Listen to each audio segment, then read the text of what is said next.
Welcome to the Half-Arsed Heresy. This is the much maligned cheap materials video I've been trying to do for over a week now.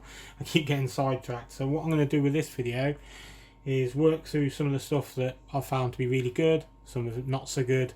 You might already know about it, but it's for those who might not be aware of just how cheap you can get certain materials for doing our hobby. Now with my editing, after much laughing from family members, I'm trying to stop the camera with plenty of time so it doesn't stop like that when I edit it. So I'm going to try and stop all that by leaving a big gap. So here we go. You already know about the Pound Shop No More Scratches anti-skid pads, mainly for these four things, but for a quid, well worth it. But it was those that made me think about other things. Every time you go to a Pound Shop, again, a small hand hacksaw, £1 for chopping through plastic, small figures, things like that. So cheap, well worth having.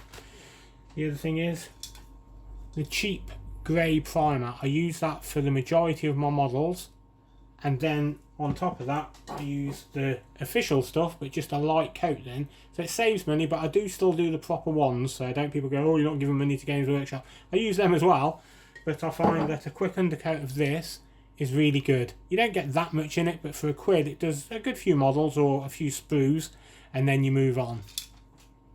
Right, onto some containers, all shapes and sizes. You can usually get like between 3, 4 and 5 for each one for £1, so that would have come with some smaller ones in it.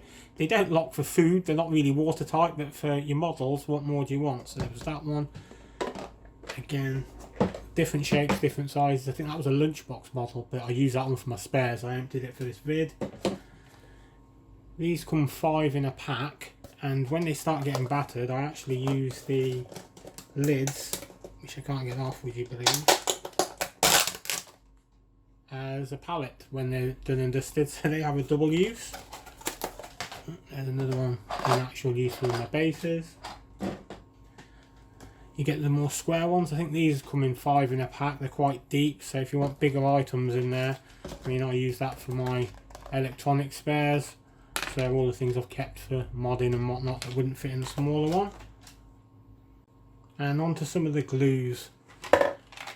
As I've said in a few other videos, you get 3 of them for £1, and I'm only on the second one since getting back into 40k. That's super glue, obviously don't use it for plastic.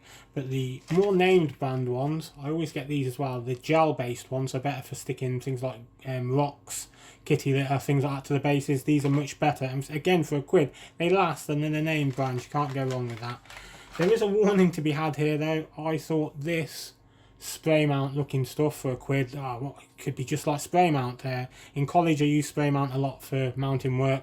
This is not like spray mount. It come out like globules of spit, and it wrecked the piece of work I used it on. So warning, it says for craft and whatnot, general support, no. Ideal for modelling, that's a lie. You could stick, I don't know, carpet down with that. Don't use that for modelling unless it's really heavy duty stuff. That's my warning.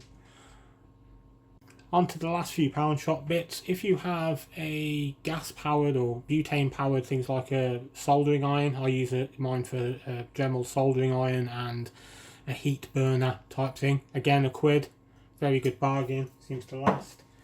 Sharpie name brand, again a quid, always useful for bits and bobs.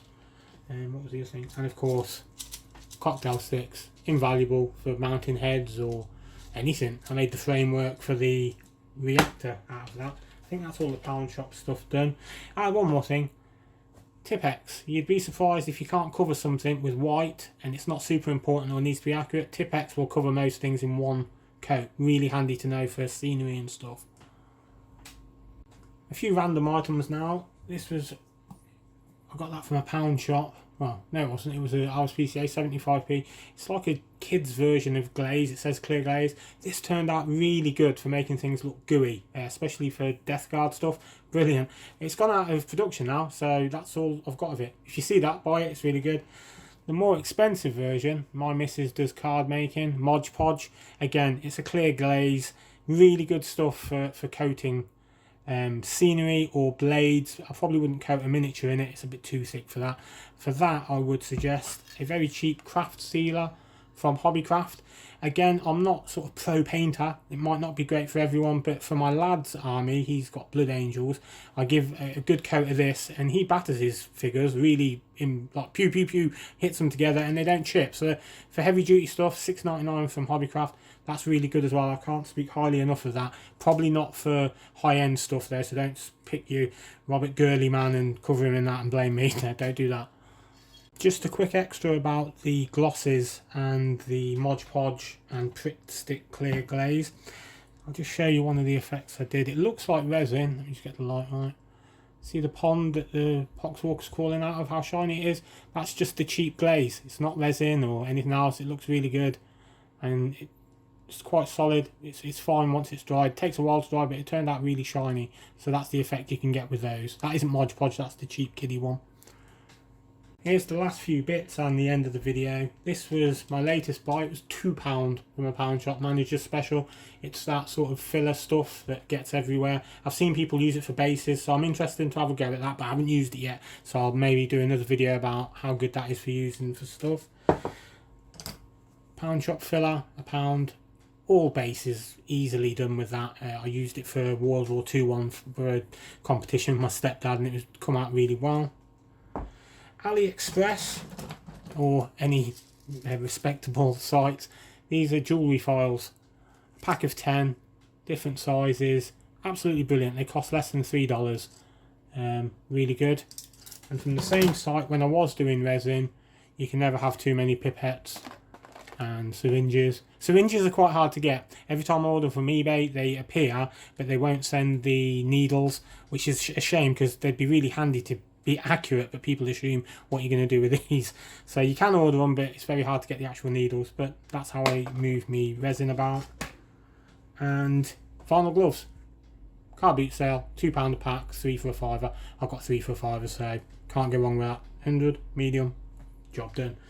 So that's it about my cheap materials. I'm sure some people are probably aware of all that, and they're like, yeah, we knew all that. But if you didn't know that, just have a look about. Second-hand shops, another thing. It's an expensive hobby. We want as much money as possible for the beautiful plastic crack, and if we can save money on anything else, do it. Just have a look. It doesn't always work out, but if you look in a second-hand shop or the power shop, think, oh, that would be good, buy it, have a go. Let us all know if you found anything in the comments, and move on. So that was a quick video about cheap materials that I use. Not my most exciting video, but I'll get on to some others after this. Cheers for watching.